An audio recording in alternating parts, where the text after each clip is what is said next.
कहते हैं बढ़ती उम्र में इश्क हो तो समझ जाना चाहिए, जिंदगी फिर से मुस्कुराना चाहती है।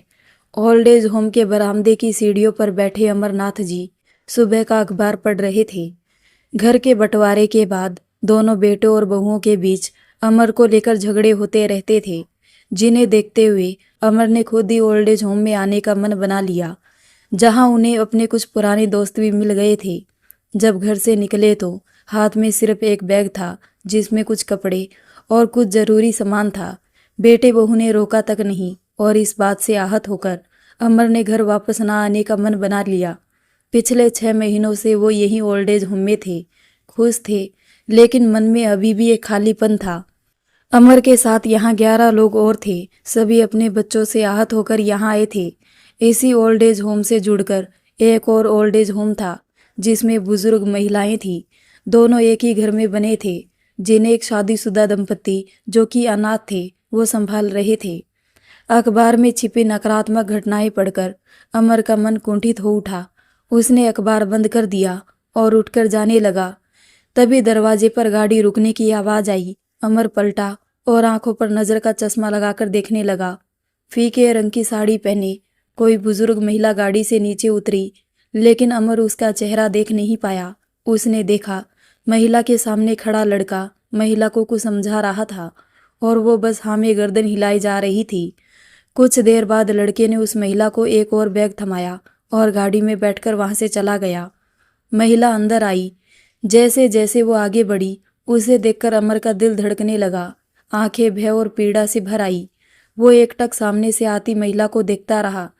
40 साल बाद वो उसके सामने इन हालातों में होगी, ऐसा अमर ने सोचा नहीं था। जैसे ही महिला अमर के सामने आई, अमर ने कांपते हुए स्वर में कहा, सुम्मी तुम यहाँ। महिला ने अमर की ओर देखा। उस आवाज को वो बखूबी पहचानती थी। उसकी आंखों में पीड़ा के भाव उभर आए और वो बिना अमर से कुछ कहे महिला विभाग की तरफ चली गई। अमर उसे जाते हुए देखता रहा। तभी पीछे से आकर जगन्नाथ ने उसके कंधे पर हाथ रखते हुए कहा, क्या बात है अमर, ऐसे क्यों खड़े हो? कौन है वो महिला? होम में नई आई लगता है। अमर ने अपने दर्द और पीड़ा को आंखों में ही समेट लिया और कहा, हाँ जगन्नाथ, आज एक बार फिर ममता अपने बच्चों पर बोझ बन यहाँ धकेल दी गई। अमर अंदर चला गया। सुम्मी यानी सुमित्रा वर्मा, जिसे अमर जानता था, उसे आज इस हालात में देखकर काफी परेशान था। उसके मन में सवालों का अंबार लग गया, लेकिन कैसे पूछे? सुम्मी ने तो उसे देखकर भी अनदेखा कर दिया था। अपने कमरे में आकर वो यहाँ से वहाँ चक्कर काटने लगा। कुछ समझ नहीं आ रहा था क्या करे। दिमाग में सैकड़ों सवाल आ जा रहे थे और सीने में एक पीड़ा का एहसास हो रहा था, जिसे अमर खुद से दूर नहीं कर पा रहा था। थक कर वो बिस्तर पर बैठ गया और बड़बड़ाने लगा।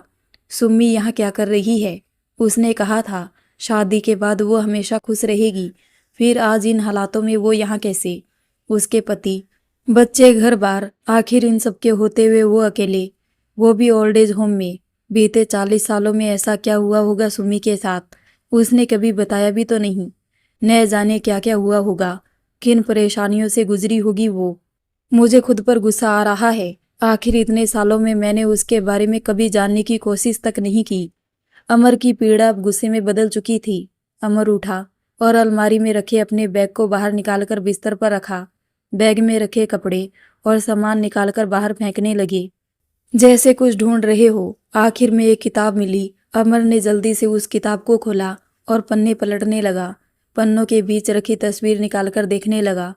पीले रंग के सूट में लाल फूलों वाला दुपट्टा लगाए एक 20-22 साल की लड़की की तस्वीर थी, जिसमें उसकी मुस्कान उस तस्वीर को और आकर्षक बना रही थी। अमर अपलक उस तस्वीर को देखता रहा और धीरे से कहा, ये तस्वीर तुम्हारी तरफ से दिया आखिरी तोहफा था सुम्मी। जब तुमने कहा था कि इस जिंदगी में हम फिर मिलेंगे, लेकिन तुमसे दोबारा मुलाकात इस तरह इन हालातों में होगी, मैंने सोचा नहीं था। अमर काफी देर तक उस तस्वीर को हाथ में लिए खड़े रहा। कुछ देर बाद ही दरवाजे पर दस्तक हुई। जगन्नाथ खड़ा था। उसने कहा, क्यों भाई अमर, आज नाश्ता नहीं करना? चलो सब आ चुके हैं।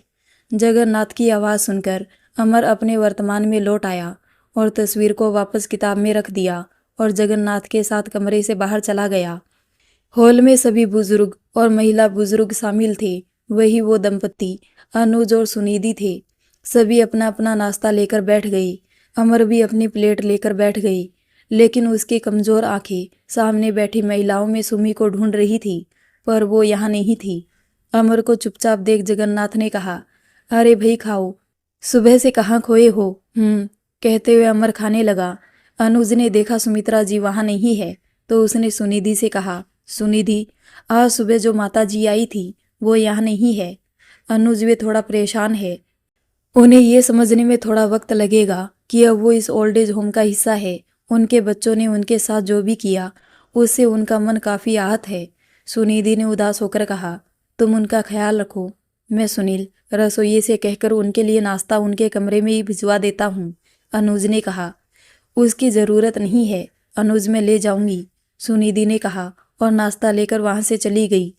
नाश्ता करने के बाद अमरजी बरामदे में आया। उसने महिला विभाग की ओर नज़र दौड़ाई। सुम्मी उसे नहीं दिखी। उसने इधर उधर देखा तो पाया बगीचे में बनी बेंच पर सुम्मी खामोशी से बैठी है। उसकी उदास आंखें और मुरझाया चेहरा बयां कर रहा था। अमर के कदम उस ओर बढ़ गए। वो बगीचे में आया और बेंच के दूसरे किनारे पर बैठ गया। सुम्मी अब भी किसी गहरी सोच में डूबी हुई थी। उसे अमर के आने का एहसास नहीं हुआ। अमर काफ़ी देर खामोश बैठा रहा, फिर हिम्मत करके कहा, सुम्मी, मैं अमर, मुझे पहचाना नहीं क्या?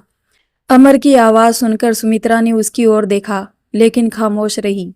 उसकी खामोशी अमर को एक टिस पहुंचा रही थी।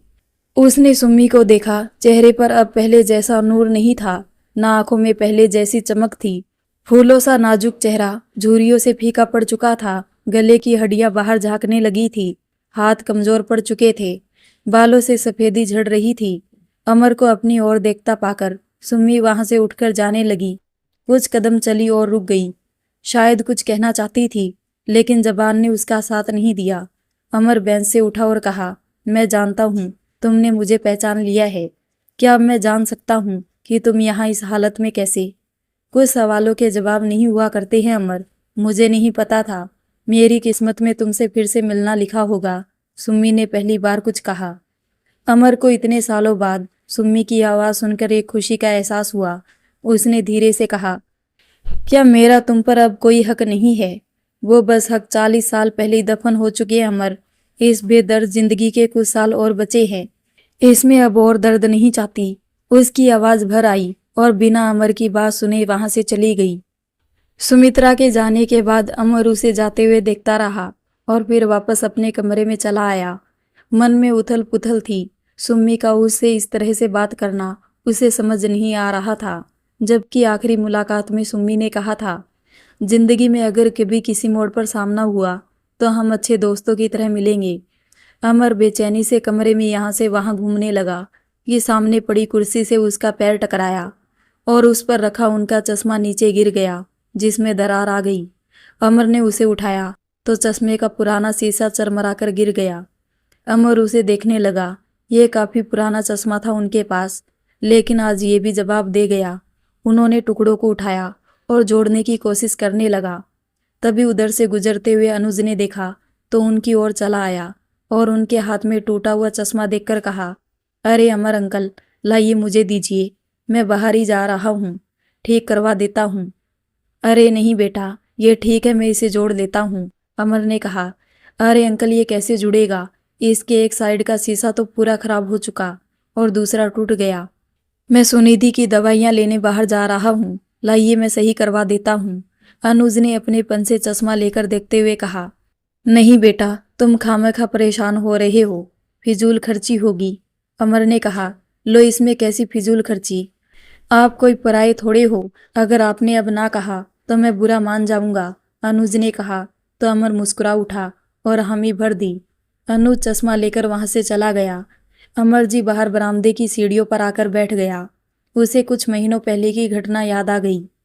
कुछ काम करते हुए अमर ने चश्मा उतारकर बिस्तर पर रखा और अपना काम करने लगा। तभी उनका 10 साल का पोता भागते हुए आया और बिस्तर पर चढ़ गया। लेकिन जैसे वो बिस्तर पर चढ़ा, वहां रखे अमर के चश्मे पर पोते का पैर पड़ गया और चश्मे का शीशा टूट गया। ये देखते ही पोते ने घबराकर कहा, आई एम सॉरी दादाजी, प्लीज़ मम्मी पापा को मत बताइएगा, वरना वो मुझे बहुत डांटेंगे। प्लीज़ दादाजी, प्लीज़ दादाजी। अमर ने प्यार से उसके सिर पर हाथ फेरा और कहा, नहीं कहूँगा, जाओ खेलो। बच्चा वहां से चला गया। अमर ने चश्मा को देखा, वो टूट गया था। उसने उसे साइड में रख दिया। अगले दिन जब अमर का बेटा विकास ऑफिस जा रहा था तो अमर ने उसे चश्मा देते हुए कहा, बेटा ये चश्मा जरा टूट गया है, इसे ठीक करवा दोगे? विकास जो कि पहले ही झुंझलाया हुआ था, उसने कहा, मैं ऑफिस का काम करूं या फिर आपका चश्मा ठीक करवाता फिरूं? आप तो दिन भर घर में पड़े रहते हैं, मुझे दिन में न जाने कितने ही लोगों से मिलना जुलना लगा रहता है। समझ सकता हूँ बेटा, लेकिन क्या करूँ, चश्मे के बिना अखबार में छपे बारीक अक्षर दिखाई नहीं देते। अमर ने धीरे से कहा, 2-4 दिन अखबार नहीं पढ़ेंगे तो कौन सा कुछ हो जाएगा। सुबह सुबह दिमाग खराब मत कीजिए, ये रोज का है आपका, कभी कुछ चाहिए कभी कुछ। अभी पिछले महीने ही मैंने आपको एक नए चप्पल लेकर दिए थे। पैसे क्या पेड़ पर उगते हैं, कुछ दिन काम चला लीजिए, फिर बनवा दूंगा नया चश्मा, विकास ने गुस्से से कहा और वहां से चला गया। अमर की आंखों में नमी तैर गई। जिस बच्चे की जरूरतें और ख्वाहिशें पूरी करते वक्त अमर ने कभी बजट नहीं देखा, आज वही बेटा उन्हें पैसे की अहमियत समझा रहा था। अमर चुपचाप वापस अपने कमरे में चले आई और चश्मे को देखने लगे। कुछ देर बाद उनका पोता दौड़ता हुआ आया और ग्लू की बोतल देकर कहा, ये लीजिए दादाजी, इससे आपका चश्मा वापस चिपक जाएगा। बच्चे की बात सुनकर अमर मुस्कुरा दिया और चश्मे को चिपकाने लगा। उससे वो काम चलाऊ तो बन ही गया, लेकिन उसके बाद ना कभी अमर ने चश्मे का जिक्र किया, ना ही विकास ने वो चश्मा कभी ठीक करवाया। अमर पुरानी यादों में खोया था। तभी सामने से मोहन राव आता दिखाई दिया। उसके हाथ में रंगीन डब्बा था, जिसे अमर के सामने खोलकर उसने कहा, लो अमरनाथ, मिठाई खाओ। अमर ने एक टुकड़ा मिठाई का उठाया और कहा, ये किस खुशी में मोहन राव, आज मेरे बेटे का जन्मदिन है। अभी अभी घर का नौकर मिठाई देकर गया है, भगवान उसे लंबी उम्र दे, मोहन राव ने बगल में बैठते हुए कहा। अमर ने सुना तो गुस्से से उसकी भौहें तन गई और उसने कहा, जिस बेटे ने तुम्हें यहाँ मरने के लिए छोड़ दिया, उस बेटे के जन्मदिन की खुशियां मना रहे हो तुम? मोहन राव मुस्कुराया और कहा, क्या फर्क पड़ता है अमरनाथ, आखिर है तो अपने ही बच्चे, तुम मिठाई खाओ। फर्क क्यों नहीं पड़ता मोहन राव, आज के दिन भी वो तुमसे मिलने नहीं आया, बस नौकर के हाथ मिठाई का डिब्बा भिजवा दिया। कैसा जमाना आ गया है, जिम्मेदारियों को बच्चे अब वो समझने लगे हैं। क्या उनके पास हमसे मिलने को 5 मिनट भी नहीं है? अमर के होठ गुस्से से कांप रहे थे। गुस्सा मत करो अमरनाथ, उसने याद रखा इतना ही काफी है। अपनी औलाद से भला कैसी नफरत, मोहन राव ने भावुक होकर कहा। अमर ने मिठाई का टुकड़ा वापस डिब्बे में रखा और उठकर जाने लगा। जाते जाते रुका और पलटकर कहा, ऐसी औलाद से तो अच्छा हम बे औलाद रहते। अमर जी वहां से चला गया। कुछ ही दूरी पर खड़ी सुमित्रा खामोशी से सब देख रही थी। मोहन राव ने जाते हुए अमर को देखा और फिर खुशी खुशी सबको मिठाई खिलाने लगा। ऐसा ही था ये ओल्ड एज होम, जहां बच्चों के बुरे व्यवहार के बाद भी ये बुजुर्ग उनकी सलामती की दुआ कर रहे थे। सुमित्रा अपने कमरे में चली आई। उनके कमरे में राधा, स्वरूपा नाम की 2 औरतें और थी। सुमित्रा खामोशी से आकर उनके बिस्तर पर बैठ गई और खिड़की के बाहर देखने लगी। बाहर सड़क पर एक ठेले वाला कांच की चूड़ियां बेच रहा था। उन रंग बिरंगी चूड़ियों को देखकर सुमित्रा का मन अतीत में भटकने लगा। सुमित्रा अपने हाथ में कांच की चूड़ियां पहने आई और अपने दोनों हाथों को अमर के सामने करते हुए कहा, कैसी है मेरी चूड़ियां? सुम्मी, तुम ये कांच की चूड़ियां क्यों पहनती हो? किसी दिन तुम्हारे हाथ को घायल कर देगी ये। अमर ने बेचैनी से कहा, ये मैं इसलिए पहनती हूँ क्योंकि ये बहुत प्यारी आवाज करती है। सुमित्रा ने अपने दोनों हाथों की चूड़ियों को बजाकर कहा। अमर ने उसके दोनों हाथों को थाम लिया और कहा, लेकिन ये तो सिर्फ कांच की चूड़ियां हैं। हमारी शादी के बाद मैं तुम्हें सोने की चूड़ियां बनवा कर दूंगा, जो कि आवाज भी करेगी और तुम्हारे हाथों को नुकसान भी नहीं पहुंचाएगी। क्या सच में? सुमित्रा ने आंखों में चमक भरते हुए कहा। हाँ सच में, बस कल से तुम ये कांच की चूड़ियां मत पहनना, अमर ने कहा। अच्छा तो फिर कर लो शादी और पहना दो सोने के कंगन, सुमित्रा ने कहा और वहां से भाग गई। चूड़ी वाले की आवाज कानों में पड़ी। सुमित्रा की तंद्रा टूटी और सहसा ही उसका ध्यान अपने हाथों पर गया, जिसमें कुछ कांच वाली चूड़ियां थी। उनका रंग फीका पड़ चुका था। उन चूड़ियों को देखते ही मन फिर अतीत में भटक गया। पति की मौत के कुछ दिन बाद उसके हाथों में सोने के कंगन देखकर उसकी बहू ने कहा, माँ जी, इस उम्र में ये कंगन आपके हाथों में शोभा नहीं देते। आप इन्हें निकालकर कुछ सिंपल चूड़ियां पहन लीजिए। बहू के कहने पर सुमित्रा ने वो कंगन निकाल दिए, लेकिन सिंपल चूड़ियों के नाम पर उसे एक कांच की चूड़ियां मिली जो आज भी हाथों में थी। उसकी आंखों में आंसू भर आई। चूड़ी वाले की आवाज़ उसके कानों को पीड़ा पहुंचा रही थी। उसने आंसू पोंछे और खिड़की बंद कर दी। अमर और सुमित्रा दोनों की जिंदगी में दर्द था, लेकिन दोनों ही एक दूसरे के दर्द से अनजान थे। अमर सुमित्रा ही क्या, बल्कि उस ओल्ड एज होम में रहने वाले सभी लोगों की कोई ना कोई कहानी थी, जिसके चलते वे सब यहाँ थे। पुरुष विभाग में 12 लोग थे और महिला विभाग में 9 महिलाएं। इन सब की अपनी अपनी दर्द भरी कहानियां थी। अपनी उन कड़वी यादों को भूलकर सभी यहाँ अपनी बची खुची जिंदगी जी रहे थे। कुछ यहाँ खुश थे तो कुछ अभी भी अपने बच्चों के बारे में परेशान थे। उन्हीं में से 2 लोग थे जो एक दूसरे को वहां देखकर हैरान थे, और वो थे अमर और सुमित्रा। दोपहर के खाने के बाद सभी अपने अपने कमरों में सुस्ताने लगे। अमर के कमरे में मोहन राव और जगन्नाथ रहते थे। अमर को खोया हुआ देखकर मोहन ने कहा, क्यों भाई अमर, सुबह से कहाँ खोए हो? अमर ने कोई जवाब नहीं दिया। मोहन ने जगन्नाथ की ओर देखा तो उसने कंधे उचका दिए। मोहन राव बड़ा ही खुश मिजाज इंसान था। उसने आगे कहा, लगता है अपनी किसी महिला मित्र के ख्यालों में खोए हो। इस उम्र में ये सब शोभा कहाँ देता है अमरनाथ। मोहन राव की बात सुनकर जगन्नाथ हंसने लगा। अमर भी मुस्कुरा दिया और उठकर बाहर आंगन में चला आया। आंगन में पंछियों को देखकर उन्होंने पास ही पड़े बर्तन से अनाज उठाकर उनके बीच डाल दिया। पंछियों की मधुर आवाज ने उनकी बेचैनी को थोड़ा कम किया, तो वो वहीं पड़ी कुर्सी पर आकर बैठ गया और उन्हें देखने लगा। तभी उसका ध्यान पास ही एक पंछी पर गया। उसका एक पैर धागे से उलझ गया था और वो उसे छूटने की कोशिश कर रहा था। अमर उठा और पंछी के पास आया और बड़े आराम से उसके पैर में फंसा धागा निकालने लगा।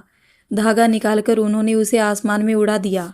जैसे ही पंछी आसमान में उड़ा, अमर की यादें उसे 40 साल पीछे ले गई। अपनी फूलों की दुकान पर बैठा अमर फूलों पर पानी छिड़क रहा था। पीछे पिंजरे में बंद तोता बार बार आवाज कर रहा था, जिसे अमर की माँ ने पकड़ा था और अब अच्छी कीमत पर उसे बेचने वाली थी। उसकी आवाज सुनकर अमर ने उसकी ओर देखा। उसकी आंखों में कैद होने का दर्द था, जिसे देखकर अमर पिघल गया।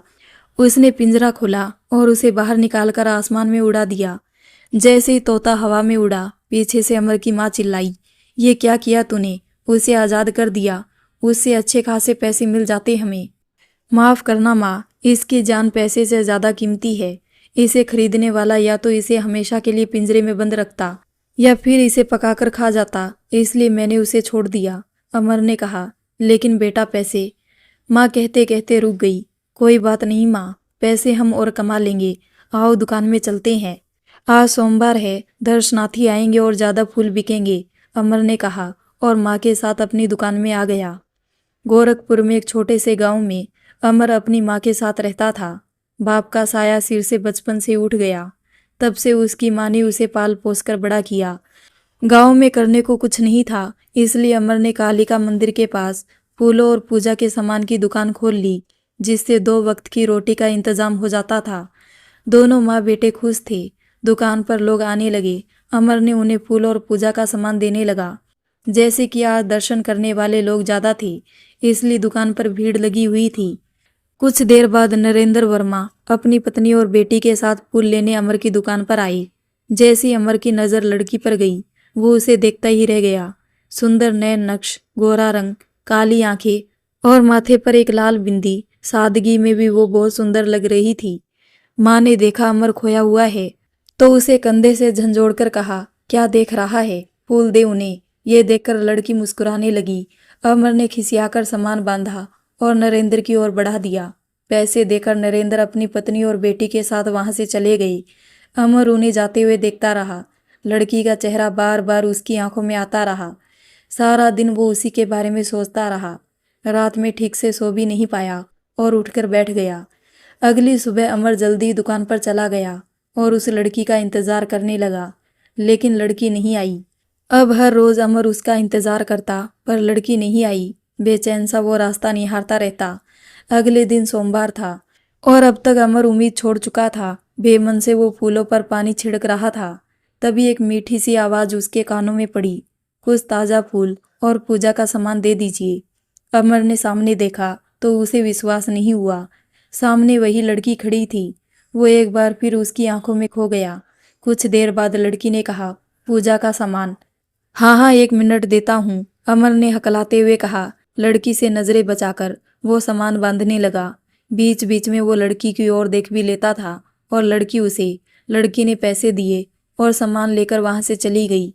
अमर का चेहरा खुशी से खिल उठा। अब उसे हर रोज सोमवार का इंतजार रहने लगा। बाकी के 6 दिन उसे नागवार गुजरने लगे। महीनों निकल गए। हर सोमवार लड़की उसकी दुकान पर आती और पूजा का सामान लेकर चली जाती। इसके अलावा दोनों में ना कोई बात होती, ना ही वो मिलते। नजर बचाकर बस एक दूसरे को देख लेते। दोनों के बीच एक अनजाना सा रिश्ता बन चुका था। एक सोमवार की सुबह अमर ने अच्छे अच्छे फूल निकालकर अलग रख दिए ताकि उस लड़की को दे सके। उसकी माँ जैसे उन्हें उठाने लगी, अमर ने टोकते हुए कहा, अरे माँ, ये सामान उस लड़की का है। किस लड़की का? उसी का जो हर सोमवार यहाँ से फूल लेती है। यहाँ से तो कई लोग फूल लेते हैं, ये किसका है? अरे माँ, जो अकेली आती है वही लड़की। बेटा, उसका कोई नाम तो होगा ना। अमर सोच में पड़ गया। इतने दिनों में उसने कभी उस लड़की का नाम जानने की कोशिश भी नहीं की। वो मुस्कुरा उठा और कहा, नाम नहीं पता, पर रहने दो, तुम दूसरे फूल चुन लो। माँ उन्हें छोड़कर दूसरे फूल चुनने लगी। कुछ देर बाद लड़की आई। अमर ने उसे हमेशा की तरह सामान दिया।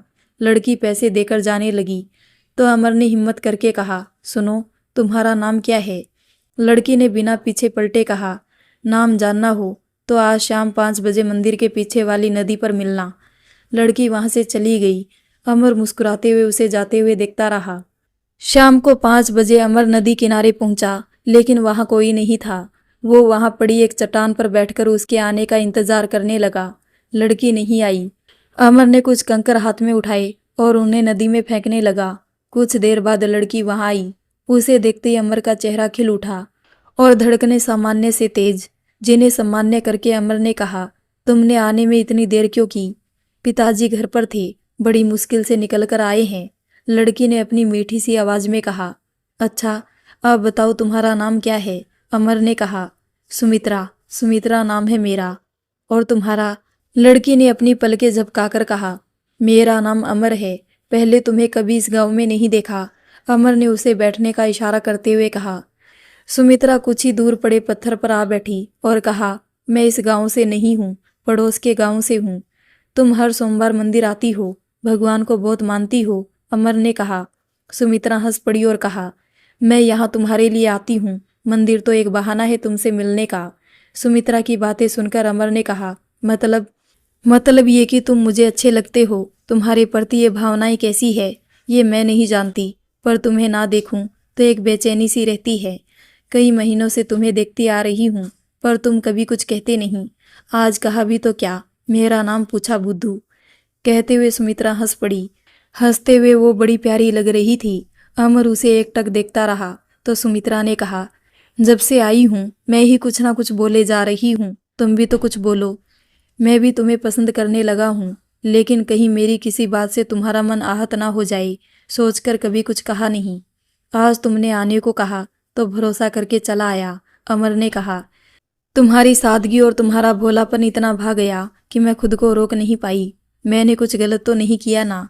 उसने अपनी आंखें झपकाते हुए कहा, नहीं, इसमें गलत कैसा? किसी को पसंद करना भला कहाँ गलत होता है? तुम्हारे घर में कौन कौन है? अमर ने कहा, माँ, पिताजी, 2 बड़े भाई और मैं। और तुम्हारे घर में? उसने अपनी चूड़ियों को आगे पीछे करते हुए कहा, मेरे घर में सिर्फ माँ और मैं। पिताजी सालों पहले गुजर गई। अमर ने उदास होकर कहा। उसे उदास देखकर सुमित्रा भी उदास हो गई। दोनों वहीं खामोश बैठे नदी के पानी को देखते रहे। कुछ देर बाद दूर से एक लड़की ने सुमित्रा को आवाज दी और चलने का इशारा किया। सुमित्रा उठी और अमर से कहा, अब मुझे जाना होगा। फिर कब आओगी? अमर ने कहा, जब तुम बुलाओगे। आज से हम दोस्त जो है, सुमित्रा ने मुस्कुराकर कहा। ठीक है, ध्यान से जाना, अमर ने कहा तो सुमित्रा जाने के लिए आगे बढ़ गई। अमर ने उसे आवाज दी, सुनो। वो पलटी और कहा, हाँ, आज से मैं तुम्हें सुम्मी कहकर बुलाऊंगा। अमर ने कहा, ठीक है, उसने कहा और वहां से चली गई। अमर वहीं खड़े उसे देखता रहा। अमर, अमर, अमरनाथ, आवाज कानों में पड़ी तो अमर वर्तमान में लौट आया और देखा सामने खड़े मोहन राव उसे आवाज दे रहे थे। अमर उनके पास आया और कहा, क्या बात है मोहन? मोहन राव ने एक रुकी सी सांस ली और कहा, बाहर तुम्हारा बेटा तुम्हें लेने आया है। अमर ने जब सुना कि उसका बेटा उसे लेने आया है तो उसे गुस्से के साथ साथ हैरानी भी हुई। वो अनुज के ऑफिस नुमा कमरे में आया और वहां अपने दोनों बेटों को एक साथ देखकर चौंक गया। उन्हें देखते ही अनुज ने कहा, अमर अंकल, आपके बेटे आपसे मिलने आए हैं, आप बैठिए, मैं आप सब लोगों के लिए चाय भिजवाता हूँ। उसकी ज़रूरत नहीं है अनुज, इनसे कहो यहाँ से चले जाए, अमर ने गुस्से से कहा। लेकिन क्यों पापा? मैंने और भैया ने एक नई कंपनी खोली है, उसी की खुशी में शाम को घर पर पार्टी है, सभी मेहमान आएंगे, आप वहाँ पे होंगे तो अच्छा लगेगा, अमर के छोटे बेटे रवि ने कहा। ओ, तो मेहमानों के बीच तुम्हारी बेइज्जती नहीं हो, इसलिए आज बाप की याद आ गई, अमर ने कहा। ऐसी बात नहीं है पापा, सब आपसे मिलना चाहेंगे तो उन्हें हम क्या कहेंगे। चलिए, आप चाहे तो कल सुबह ही यहाँ वापस आ जाना, बड़े बेटे विकास ने कहा। कितने स्वार्थी हो चुके हो तुम लोग। नहीं आना मुझे, अब यही मेरा घर है और यही मेरे अपने, अमर ने कहा और कमरे से बाहर निकल गया। गुस्सा इतना आ रहा था कि अभी की अभी दोनों को धक्के मारकर यहाँ से निकाल दे, वैसे ही जैसे उन्हें निकाला गया था अपने ही घर से। लेकिन अमर ऐसा नहीं कर सका। विकास और रवि ने अनुज से रिक्वेस्ट की कि वो अमर को समझाए, लेकिन अमर ने किसी की नहीं सुनी। निराश रवि और विकास अपनी गाड़ी में आकर बैठ गए। पापा ने तो हमें बेइज्जत करने की ठान ली है, कितना कहा, लेकिन देखो वो आने को तैयार नहीं है, विकास ने स्टीयरिंग पर हाथ मारते हुए कहा। हाँ भैया, आखिर ऐसा क्या कर दिया हमने उनके साथ?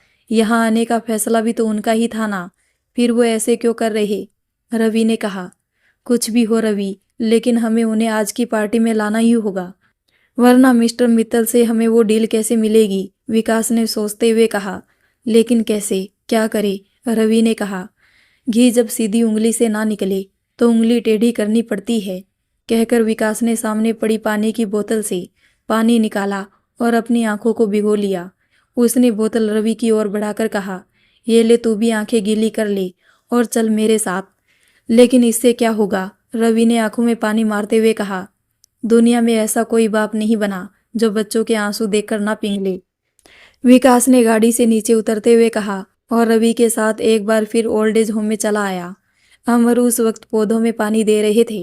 विकास और रवि उनके पास आए और दुखी स्वर में कहने लगे, चलिए ना पापा, बच्चों से हमने प्रॉमिस किया है कि आपको साथ लेकर आएंगे, आप नहीं चलेंगे तो वो लोग दुखी होंगे।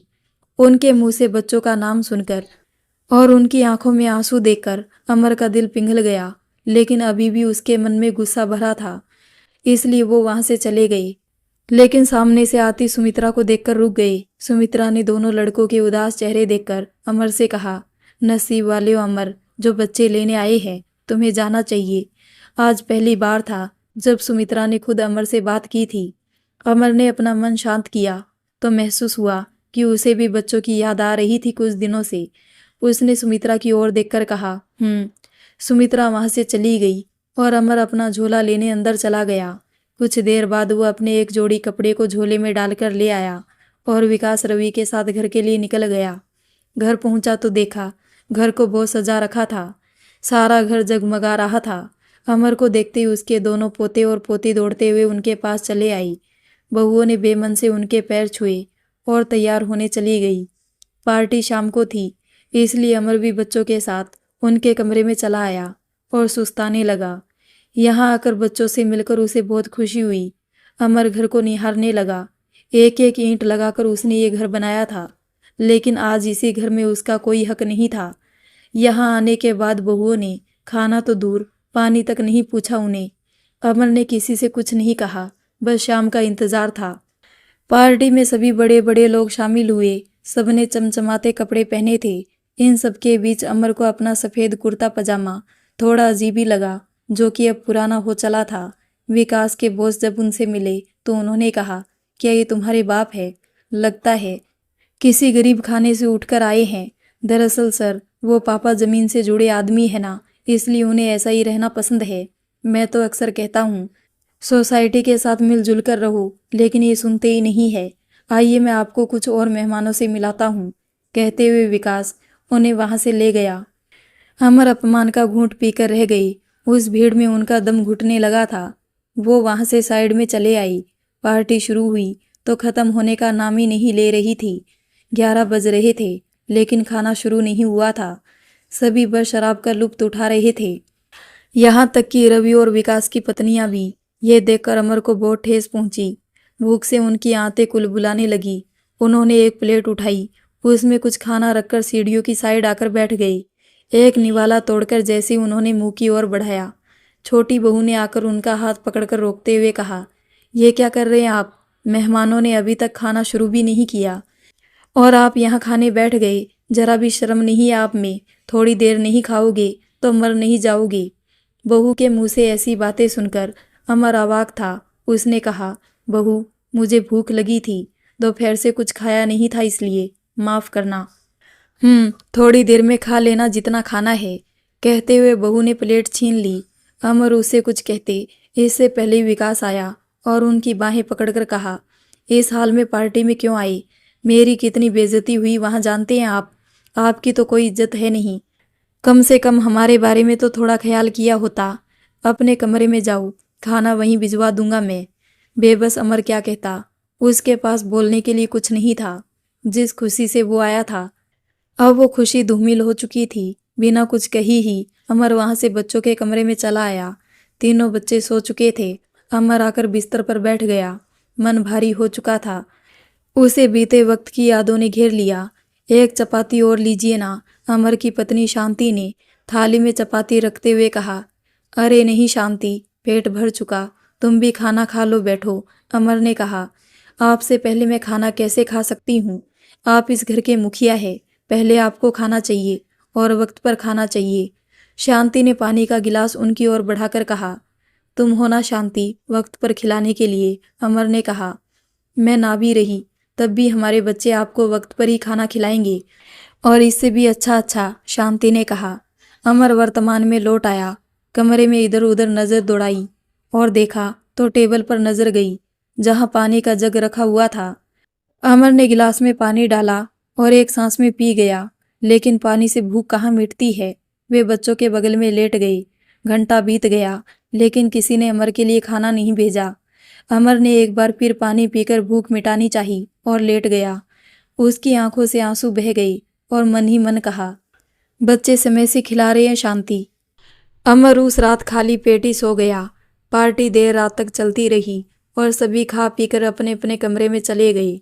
सुबह अमर जल्दी उठ गया और नहा धोकर बाहर आया। दोनों बेटे बहू नाश्ता कर रहे थे। नौकर ने उनके लिए भी नाश्ता लगा दिया। अमर ने नाश्ता करने से मना कर दिया और कहा, कल रात तुम लोगों ने जो बर्ताव किया है उसके बाद यहाँ बैठकर खाना मेरे लिए मेरा अपमान है। इससे अच्छा तुम लोग मुझे वापस अनाथ आश्रम छोड़ाओ। अमर की बातों से गुस्सा साफ झलक रहा था। ठीक है पापा, छोड़ आएंगे, लेकिन उससे पहले हमें आपसे एक छोटा सा काम है, वो कर दीजिए। विकास ने हाथ पोंछते हुए कहा। कैसा काम? अमर की आंखें फैल गई। विकास के इशारे पर रवि कुछ कागज ले आया और अमर को देकर कहा, मैंने और भैया ने यह घर बेचने का फैसला किया है। अमर ने जैसे ही सुना उसका दिल धक से रह गया। उन्होंने कागज पढ़े और दोनों बेटों की ओर देखकर कहा, ओह, तो इसलिए तुम दोनों को कल अपने बूढ़े बाप पर तरस आ गया था। मैंने ये घर तुम दोनों के नाम करके बहुत बड़ी गलती की थी और आज तुम इसे बेचने की बात कर रहे हो। इस घर की एक एक ईंट मैंने अपने इन्हीं हाथों से लगाई हुई है। मेरे जीते जी मैं ये कभी नहीं होने दूंगा, समझे तुम लोग? अमर ने कहते हुए पेपर दोनों बेटों के मुंह पर मार दिए। विकास और रवि का चेहरा तमतमा उठा। विकास ने गुस्से से कहा, आप पागल हो गए हैं क्या? एक डील के बदले हमने ये घर बेचना तय किया है। वैसे भी हम और हमारा परिवार फ्लैट में रहेंगे, आखिर रखा क्या है इस घर में? चुपचाप इन कागजों पर साइन कीजिए। अमर ने क्रोध भरी नजरों से विकास को देखा और कहने लगे, अब तक मैं तुम लोगों की खुशी के लिए चुपचाप सब सुनता रहा, जब तुम लोगों ने चाहा करता रहा, लेकिन अब नहीं। क्या रखा इस घर में ये तुम पूछ रहे हो विकास? कहते कहते भावुक हो जाते हैं अमरनाथ। इस घर से तुम्हारी माँ की यादें जुड़ी है, तुम दोनों का बचपन जुड़ा है। इस घर को बनाने संवारने में मैंने अपनी सारी जमा पूंजी लगा दी और आज तुम कहते हो इस घर में क्या रखा है? इतने ओछे संस्कार तो ना दिए थे हमने। पर पापा, जब माँ ही नहीं है तो उनकी यादों का क्या? बड़ी बहू ने कहा। अमर को पीड़ा हुई। वो बोल पड़े, क्या अपने माता पिता के लिए भी तुम्हारे यही विचार है बहू? पापा जी, बड़ी बहू चिल्लाई। क्यों बुरा लगा? शांति मेरी पत्नी है, मुझे कितना बुरा लगा होगा। कान खोलकर सुन लो चारों, जब तक मैं जिंदा हूँ इस घर की एक ईंट तक नहीं हिलेगी, समझे तुम लोग? फिर इसके लिए चाहे मुझे अपनी औलाद के खिलाफ क्यों ना जाना पड़े। अमर का गुस्सा देखकर सभी शांत हो गए।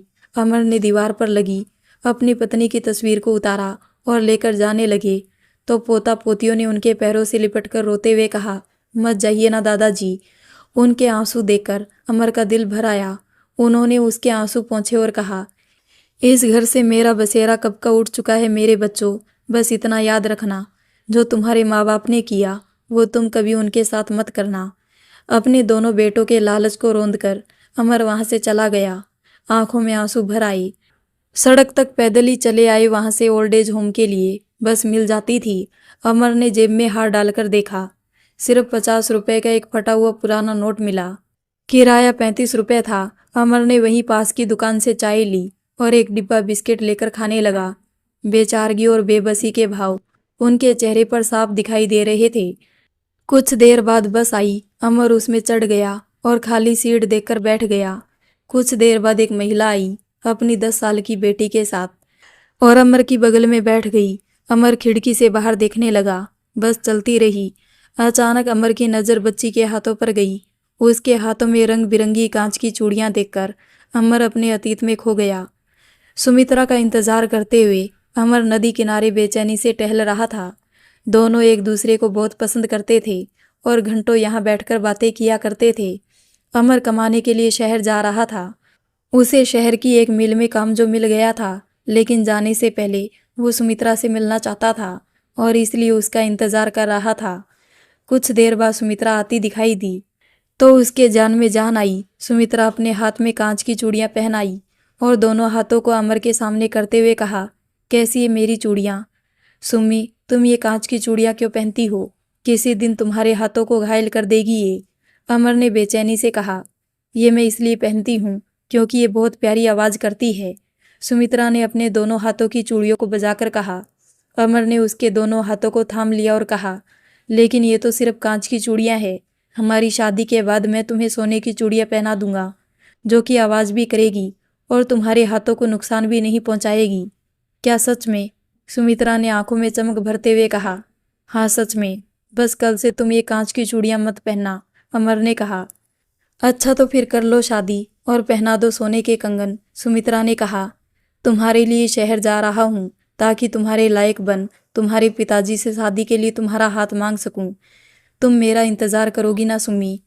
अमर ने उसकी आंखों में देखते हुए कहा, हाँ अमर, मैं तुम्हारा इंतजार करूंगी। अभी चलती हूँ, किसी ने देख लिया तो परेशानी हो जाएगी। कहते हुए सुमित्रा वहां से भाग गई। अमर मुस्कुराते हुए उसे देखता रहा। अगले दिन अमर शहर के लिए निकल गया। अचानक गाड़ी का ब्रेक लगा तो अमर वर्तमान में लौट आया। बच्ची के हाथों में कांच वाली चूड़ियां अभी भी चमक रही थी। अमर ने आंखें बंद कर सिर सीट से लगा लिया। कुछ देर बाद बस रुकी और शांति की तस्वीर और अपना सामान संभालते अमर नीचे उतर गया। ओल्ड एज होम पास में ही था। अमर हताश और निराश चलते हुए आया। उसके कानों में बेटों के नफरत भरे लफ्ज गूंज रहे थे। गेट से अंदर आते हुए कुछ ही दूर चला कि लड़खड़ा के गिर गया। सुमित्रा पास ही कुछ काम में लगी थी। जब उसने देखा तो दौड़कर आई और अमर को सहारा देकर उठाते हुए कहा, तुम ठीक तो हो ना अमर? हाँ हाँ, अमर ने हाँफते हुए कहा। सुमित्रा ने उसे बरामदे में बैठाया और उसका सामान लाकर रखा। शांति की तस्वीर उठाई। उसका शीशा टूट चुका था। तस्वीर लेकर वो अमर के पास आई और कहा, ये तस्वीर मेरी पत्नी शांति की है। कुछ साल पहले उसका देहांत हो गया। अमर ने फोटो पर लगी धूल साफ करते हुए कहा। यह सुनकर सुमित्रा को एक अजीब सी पीड़ा का एहसास हुआ और उसने कहा, कल तुम्हारे जाने के बाद मुझे लगा कि तुम खुशनसीब हो। तुम्हारे बच्चे तुम्हें लेने आए, लेकिन आज तुम्हें यहाँ देखकर अच्छा नहीं लग रहा है। तुम भले खुशनसीब ना हो, लेकिन वो बच्चे सच में बदनसीब है अमर, जिन्होंने तुम्हारा साथ छोड़ दिया। अमर ने सुमित्रा के चेहरे की ओर देखा, जो दुख और पीड़ा से भर उठा था। आज भी उसकी सुम्मी की आंखों में उसके लिए अपनापन था। अमर की आंख से आंसू बहकर शांति की तस्वीर पर गिर गए। अमर को उदास बैठा देखकर सुमित्रा कुछ ही दूरी पर बैठ गई और कहा, तुम ऐसे तो ना थे अमर, हमेशा हंसने मुस्कुराने वाले, जिंदा दिली की बातें करने वाले आदमी थे, फिर आज बच्चों के सामने इतने कमज़ोर क्यों पड़ गए।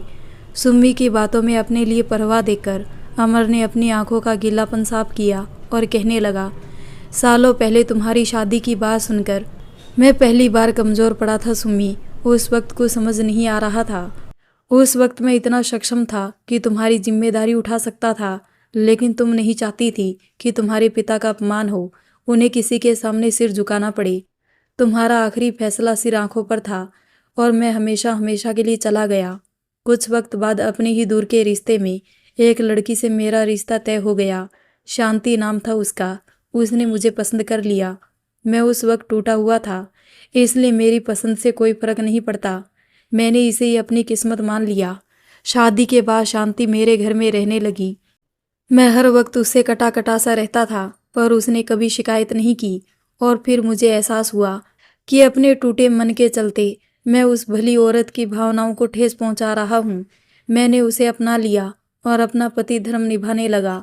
तुम हमेशा मेरे मन में रही, क्योंकि हमारा रिश्ता अपवित्र नहीं था। मैंने शांति को तुम्हारे बारे में बताया तो वो तुमसे मिलने की जिद करने लगी, लेकिन तुम कहाँ थी मैं नहीं जानता था। एक गहरी सांस लेता और कुछ देर की खामोशी के बाद फिर बोलने लगता है, वक्त सभी जख्म भर देता है सुमी। धीरे धीरे मैं अपनी गृहस्थ जीवन में व्यस्त हो गया।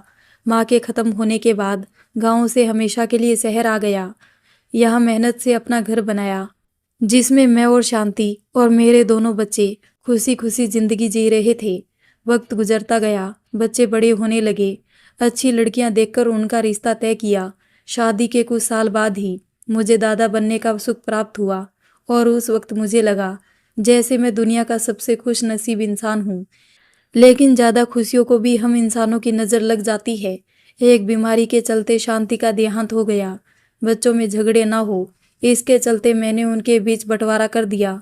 पर मैं भूल गया था कि ये बंटवारा ज़मीन और पैसों का नहीं, बल्कि मेरा था। कुछ महीने बड़े बेटे के घर तो कुछ महीने छोटे बेटे के घर रहने लगा। धीरे धीरे मेरा अस्तित्व खत्म होने लगा था। बेटे और बहुओं के असली रंग दिखने लगे थे। जलील करना, ताने देना, मुझे बार बार ये एहसास दिलाना कि मैं उन पर अब बोझ बन चुका हूँ, मुझे अंदर ही अंदर काटने लगा था। मैं उनके साथ रहकर भी नहीं था। सब छूट चुका था। दोस्त, घर, मेरे अपने, जो सिर्फ कहने को मेरे अपने थे। जब सह नहीं पाया तो उन दोनों के घर को छोड़कर मैं यहाँ चला आया। कहते कहते रुक गया, उसकी आंखों में नमी तैर गई। आंसू को आंखों में ही रोक लिया और आगे कहने लगा, यहाँ आकर अपनों के किए बुरे बर्तावों को भूलने की कोशिश करने लगा, पर जब तुम्हें देखा तो मन फिर पीड़ा से भर गया। तुम्हें यहाँ इस तरह इस हालत में देखूंगा मैंने कभी सोचा नहीं था सुम्मी। उस शाम जाने से पहले तुमने कहा था कि तुम हमेशा खुश रहोगी, लेकिन अगर सच में तुम खुश थी तो फिर यहाँ कैसे। अपनी बात खत्म करके अमर सुम्मी की ओर देखने लगा। अमर की कहानी सुन सुमित्रा की आंखों में आंसू थे, जिन्हें देखकर अमर ने कहा, समझ गया, तुम्हारे साथ भी बेटे और बहुओं ने ऐसा ही किया होगा। यह आजकल की लड़कियां समझती क्यों नहीं। जितना प्यार ये अपने माता पिता से करती है, उतना सास ससुर से क्यों नहीं। बुजुर्गों के वृद्धाश्रम होने की सबसे बड़ी वजह ये बहुएं ही है सुम्मी, वरना कोई भी बेटा अपनी माँ को वृद्धाश्रम नहीं भेजेगा। उसकी बातों से गुस्सा साफ झलक रहा था। सुम्मी को चुप देखकर आगे कहने लगा, कभी कभी मैं सोचता हूँ कि बेटों से अच्छा काश मुझे एक बेटी होती, तो आज सुख दुख में मेरे साथ होती। अमर की इस बात पर सुम्मी का दिल पीड़ा से भर गया और उसने कहा, नहीं अमर, सब बेटियां ऐसी नहीं होती है।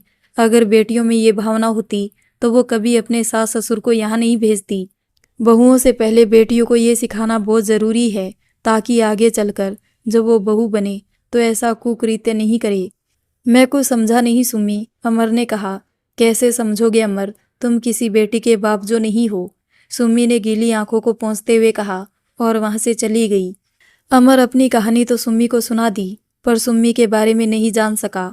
सुम्मी कुछ खुलकर बताना नहीं चाहती थी और अमर पूछकर उसे और दुखी नहीं करना चाहता था।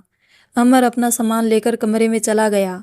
उसे देखकर जगन्नाथ और मोहन राव उसके पास आए और कहा, तुम तो घर गए थे, वापस कैसे चले आए।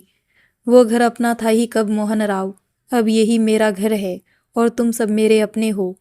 बच्ची खुची ये जिंदगी तुम सबके साथ बितानी है, अमर ने कहा तो जगन्नाथ उसके गले लग गया और कहा, तू अकेला कहाँ है रे अमर, हम सब है ना तेरे साथ, चल चल कर कुछ खा ले।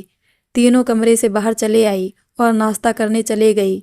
सामने से आते अनुज ने देखा तो उनके पास चले आई और कहा, अरे अमर अंकल आ गए आप, चलिए पहले कुछ खा लीजिए, फिर आप सबके लिए खुशखबरी है। सबके नाश्ता करने के बाद अनुज ने सभी को हॉल में इकट्ठा किया और कहने लगा, आप सभी काफ़ी दिनों से यहाँ है और आपसे मुझे और सुनिधि को बहुत प्यार मिला है। हम दोनों तो अनाथ थे, पर आप लोगों ने वो कमी भी पूरी कर दी। आज आप सबको मैं एक खुशखबरी देना चाहता हूँ, वो ये है कि मैंने और सुनिधि ने आप सबके नाम से पेंशन फार्म भरा है। अब से हर महीने सरकार की तरफ से आपको 500 रुपये महीना मिलेंगे और वो आपके होंगे। उन्हें आप जैसे चाहे इस्तेमाल कर सकते हैं। सबने सुना तो उनके चेहरे पर खुशी आ गई, लेकिन अमर ने कहा, नहीं बेटा, वो सब पैसे आप और सुनिधि जी रखिए।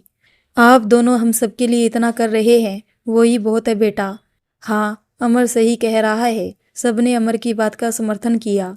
अनुज अमर के पास आया और उनका हाथ दोनों हाथों में थाम कर कहा, अंकल, आपने जो प्यार, जो अपनापन मुझे और सुनिधि को दिया है, उसके सामने ये पैसे कुछ भी नहीं है।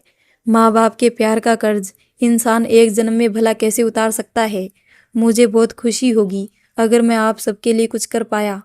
अमर ने अनुज को गले लगा लिया और कहा, अगर सारे बेटे तुम जैसे हो जाए तो दुनिया में कहीं कोई वृद्धाश्रम नहीं होगा बेटा। ओल्ड एज होम में अब खुशी का माहौल था।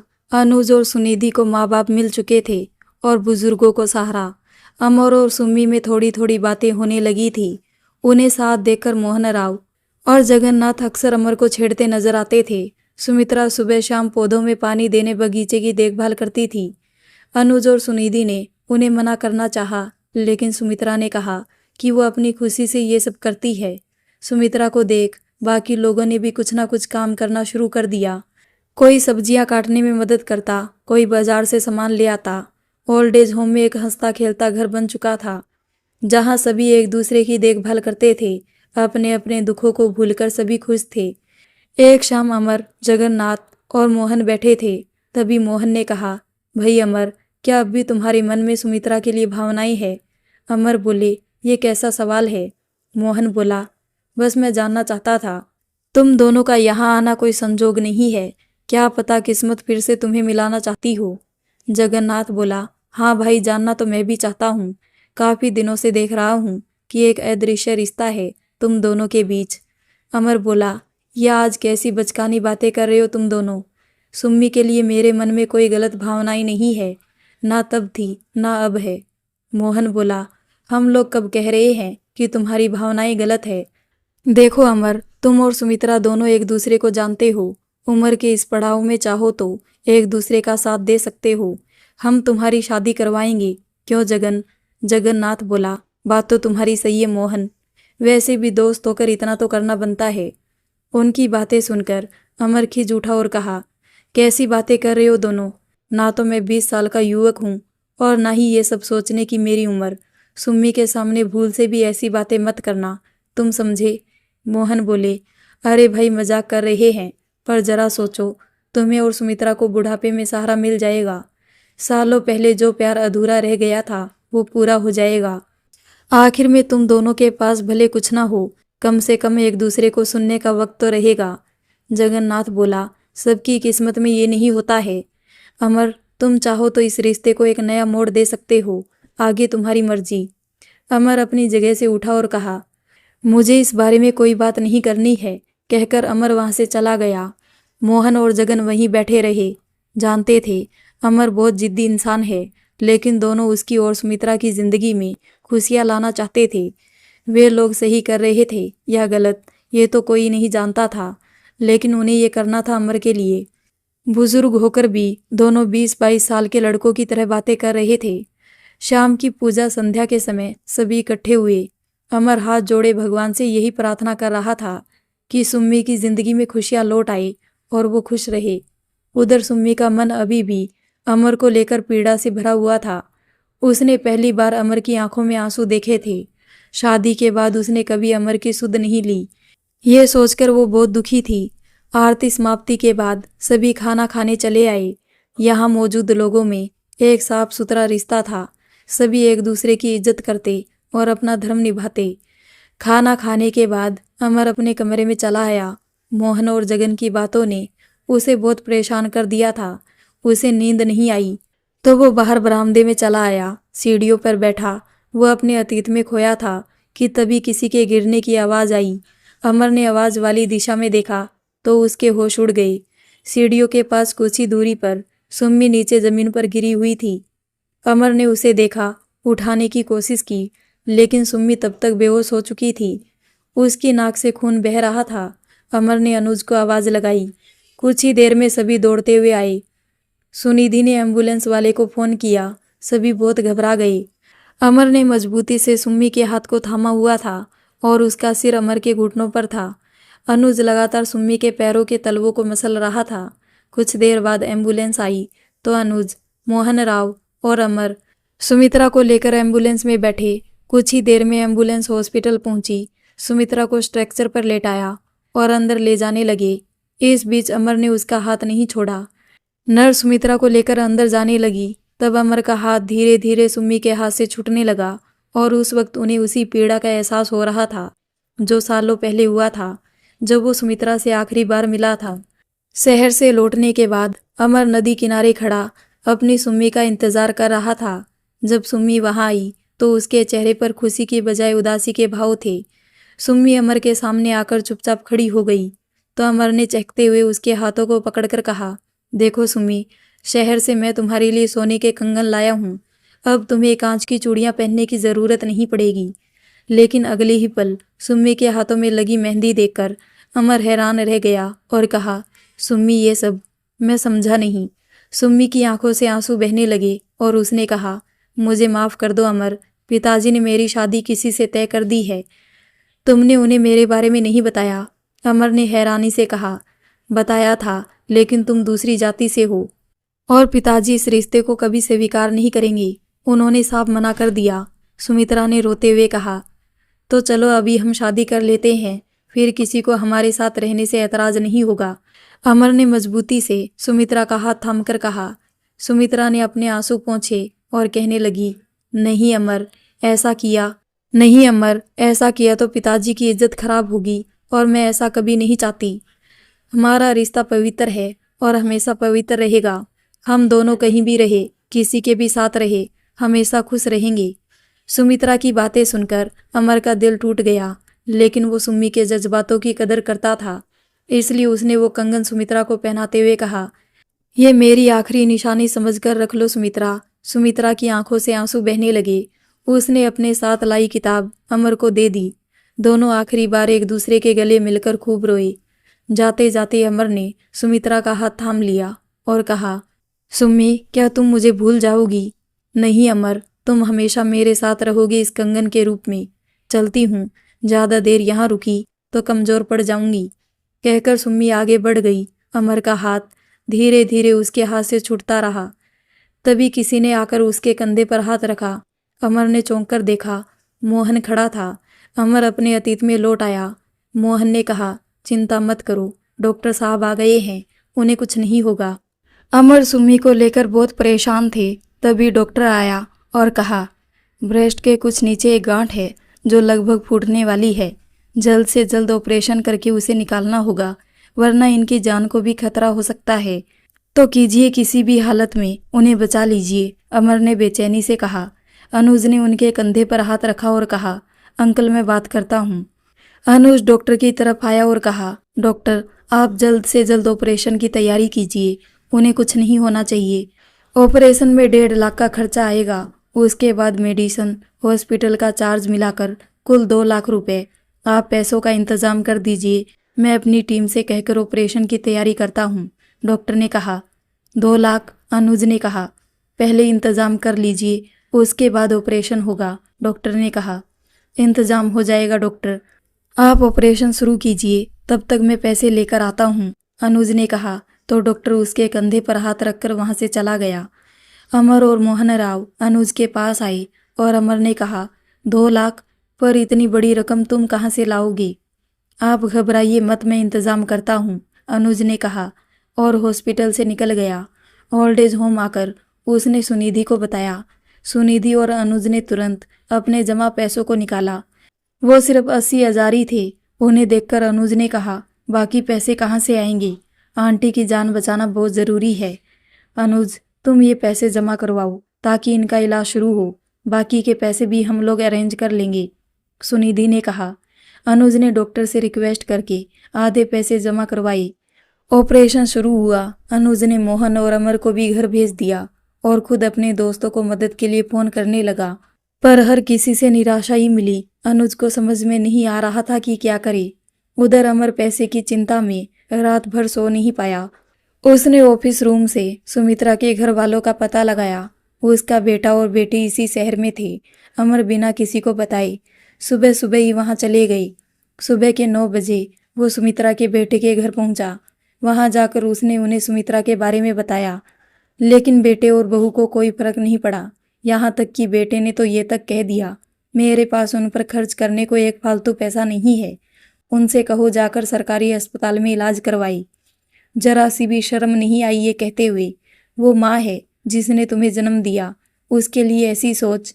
छी, कैसे बेटे हो तुम, अमर ने कहा। लड़के को गुस्सा आ गया। उसने एक थप्पड़ खींचकर अमर को मारा और घर से बाहर धक्का दे दिया। अमर नीचे गिर गया। लड़के ने उसके मुंह पर दरवाजा बंद कर दिया। अमर को बहुत दुख हुआ कि वो ऐसे इंसान से सुमित्रा के लिए मदद मांग रहा था। उम्मीद की एक किरण बाकी थी। वो सुमित्रा की बेटी के घर पहुंचा। उसे सुमित्रा के बारे में बताया तो बेटी के शब्दों ने अमर का कलेजा चीर दिया। मेरी कोई माँ नहीं है। मेरे लिए तो वो तभी मर गई थी जब उन्होंने सारी जायदाद अपने बेटे के नाम कर दी और मुझे एक फूटी कौड़ी तक नहीं दी। जाकर उनके बेटे से कहिए ये सब। किस मिट्टी के बने हो तुम सब? क्या तुम्हारे मन में जरा भी दया भावना नहीं है? वो औरत वहां जिंदगी और मौत से लड़ रही है और तुम्हारे मुंह से ऐसी बातें। अमर रो पड़ा। वो मरे या जिए हमें क्या, निकलो यहाँ से। पता नहीं सुबह सुबह भीख मांगने कहाँ से आ जाते हैं, कहकर लड़की वहां से चली गई। अमर हताश हो गया। उसे खुद से ज्यादा सुमित्रा के लिए दुख हो रहा था। आज समझ में आया कि सुमित्रा को अपनी बेटी से नफरत क्यों थी। वो बेबस सा हॉस्पिटल लौट आया। सुमित्रा का ऑपरेशन रात में ही हो चुका था। अभी वो बेहोश थी। अमर अनुज के पास आया तो अनुज ने कहा, अंकल परेशान मत होइए, आंटी अब ठीक है। लेकिन पैसे? अमर ने कहा। उनका इंतजाम भी हो गया। कुछ पैसे मेरे और सुनिधि के पास थे, बाकी पैसों के लिए ओल्ड एज होम को गिरवी रख दिया। अनुज ने कहा, यह तुमने क्या किया बेटा? वो तुम्हारी मेहनत थी, हमारे लिए उसे गिरवी रख दिया। अमर ने कहा, अंकल पैसा किसी की जान से बढ़कर नहीं है। आप बैठिए, मैं चाय लेकर आता हूँ, अनुज ने कहा और चला गया। अमर बेंच पर बैठ गया। उसे बहुत हैरानी हुई। एक तरफ उनके बच्चे थे जो इतना गिर चुके हैं और एक तरफ अनुज था जो बिना किसी मतलब के इन सब के लिए अपना सब कुछ दे रहा था। अनुज चाय ले आया। ओल्ड एज होम से कुछ लोग सुमित्रा से मिलने आए। दोपहर तक उन्हें भी होश आया। सभी उनसे मिले, लेकिन अमर बिना मिले ही चला गया। उसकी हिम्मत नहीं हो रही थी सुमित्रा से नज़र मिलाने की। वो अपने कमरे में बैठा सुमित्रा के बारे में सोच रहा था। उसके बच्चों ने जो बात कही वो मन ही मन उसे परेशान कर रही थी। धीरे धीरे सुमित्रा की तबीयत में सुधार होने लगा। अनुज और सुनिधि अपना सारा काम छोड़कर सुमित्रा की देखभाल में लगे रहे। ओल्ड एज होम का सारा भार अमर और मोहन राव पर आ गया। एक हफ्ते बाद सुमित्रा को घर ले आए। सभी उसे देखकर खुश थे। अमर जी भी वहीं भीड़ में खड़ा था। सुमित्रा अपने कमरे में आराम करने चली गई। अनुज अपने ऑफिस चला गया। सुनिधि ऑफिस में बैठकर काम देखने लगी। शाम के समय सुमित्रा बगीचे में टहल रही थी। तभी अमर जी उसके पास आया और गुस्से से कहा, इतना सब हो गया तुम्हारे साथ, तुमने मुझे कभी बताया क्यों नहीं? मैं अपनी मर्जी से यहाँ आई हूँ, सुमित्रा ने नज़र बचाते हुए कहा। मैं तुम्हारे बच्चों से मिल चुका हूँ सुम्मी। क्यों तुम अकेले इस दुख को झेलती रही? क्या एक बार भी तुम्हें मेरी याद नहीं आई? मुझे क्यों नहीं बताया इस बारे में? अमर ने कहा। सुमित्रा ने अमर को पीछे की ओर धक्का देकर कहा, तुम होते कौन हो मुझसे ये सब पूछने वाले? क्यों बताऊं मैं तुम्हें ये सब? आखिर रिश्ता क्या है हमारा? क्या हमारा कोई रिश्ता नहीं है सुम्मी? अमर ने कहा। यहाँ से चले जाओ अमर, कहकर सुमित्रा ने पीठ घुमा ली। अमर की आंखों में आंसू आ गए। वो चुपचाप वहां से चला गया। रात के खाने पर अमर नहीं आया। वो चुपचाप अपने कमरे में लेटा सोच में डूबा था। मन की पीड़ा चेहरे से साफ झलक रही थी। मोहन राव और जगन्नाथ कमरे में आए, लेकिन अमर को चुप देखकर दोनों अपने अपने बिस्तर पर चले गए। रात के 11 बज रहे थे, लेकिन अमर जाग रहा था। उसे जागता देखकर मोहन ने गुस्से से कहा, तुम्हारी नींदें उड़ाकर वो खुद चैन से सो रही है। अमर ने उसकी ओर नजर घुमाई तो मोहन ने कहा, आज शाम उसने जो कहा सुना मैंने। कितनी मतलबी निकली वो, और तुम्हें उसकी परवाह थी। अमर उठकर बैठ गया और कहा, वो जाग रही है मोहन। मोहन ने सुना तो खिड़की से बाहर देखने लगा। सुमित्रा बरामदे में खड़ी खिड़की की ओर ही देख रही थी। सुमित्रा की तकलीफ अमर समझता था और इसी वजह से वो अब सुमित्रा को परेशान करना नहीं चाहता था। अमर उसे दूर रहने लगा। सुम्मी अगर आसपास भी होती तो अमर दूसरी ओर चला जाता। सुमित्रा पहले से ज्यादा उदास रहने लगी थी। अमर के साथ किया बर्ताव उसे खल रहा था। एक शाम अमर पौधों की साफ सफाई कर रहा था कि सुमित्रा भी आकर उसका हाथ बटाने लगी।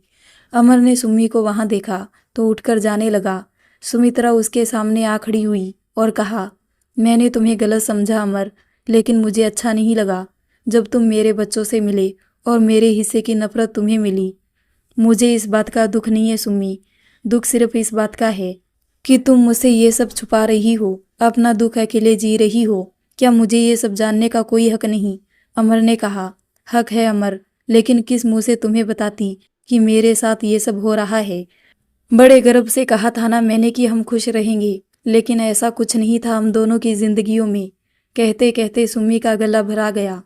अमर उसे लेकर सीढ़ियों के पास आया और बैठने को कहा। खुद कुछ दूर बैठ गया और कहा, आप बताओ सुम्मी, क्या हुआ था? मुझे सब जानना है और ये हक मैं खुद दे रहा हूँ। खुद को बोलो, चुप मत रहो सुम्मी। इतने साल चुप रही, काश बोला होता तो आज हम यहाँ नहीं होते, बल्कि एक अच्छी जिंदगी जी रहे होते। कहो सुम्मी। अमर की बात सुनकर सुम्मी पिघल गई और कहने लगी, मेरी शादी एक बहुत बड़े परिवार में हुई थी, जहाँ सब था, बस प्यार नहीं था। पति का पैसा, इज्जत, हर जरूरत का सामान मिला, लेकिन कभी उनका प्यार, साथ और वक्त नहीं मिला। समाज के सामने मैं 2 बच्चों की माँ तो बन चुकी थी, पर उसकी पत्नी कभी नहीं बन पाई और थककर मैंने इसे ही अपनी किस्मत मान लिया। संयुक्त परिवार टूटकर अकेला हो गया। गांव छोड़कर मैं अपने बच्चों और पति के साथ शहर चली आई। कुछ सालों बाद उनका निधन हो गया। बच्चों की जिम्मेदारी मेरे कंधों पर आ गई। ससुराल वालों ने हाथ खींच लिए और पीहर वालों में इतनी क्षमता नहीं बची थी कि मुझे और मेरे बच्चों को पाल सके। यहाँ रहकर मैंने उनका पालन पोषण करना शुरू किया, उन्हें पढ़ाया लिखाया, इस लायक बनाया कि वो अपने पैरों पर खड़े हो सके। बेटा सरकारी ओहदे में अफसर लग गया तो बेटी भी बैंक में कर्मचारी थी। उन्हें देखकर मैं अपना हर दर्द भूल गई, लेकिन वक्त हमेशा एक जैसा नहीं रहता। बेटा बेटी ने अपनी पसंद से शादी की, मैं भला एतराज जताती भी कैसे। बेटी इसी शहर में अपने पति के साथ रहने लगी और बहू मेरे घर में। कुछ दिन सही रहा, लेकिन उसके बाद झगड़े होने लगे। बहू को मैं फूटी आंख नहीं सुहाती थी। मेरे सामने वो अपनी दोस्तों को घर नहीं बुला पाती थी। मैं जैसे तैसे करके दिन काट रही थी। एक शाम बेटे ने कुछ पेपर्स देकर कहा कि मैं जायदाद उसके नाम कर दूं, लेकिन कहीं से बेटी वहां आई और खूब झगड़ा हुआ। बेटी ने प्यार दिखाया और भरोसा दिलाया कि वो मेरी सेवा करेगी। मैंने दोनों बच्चों को बराबर जायदाद दे दिया। उसी शाम बेटी और दामाद मुझे अपने साथ ले गए।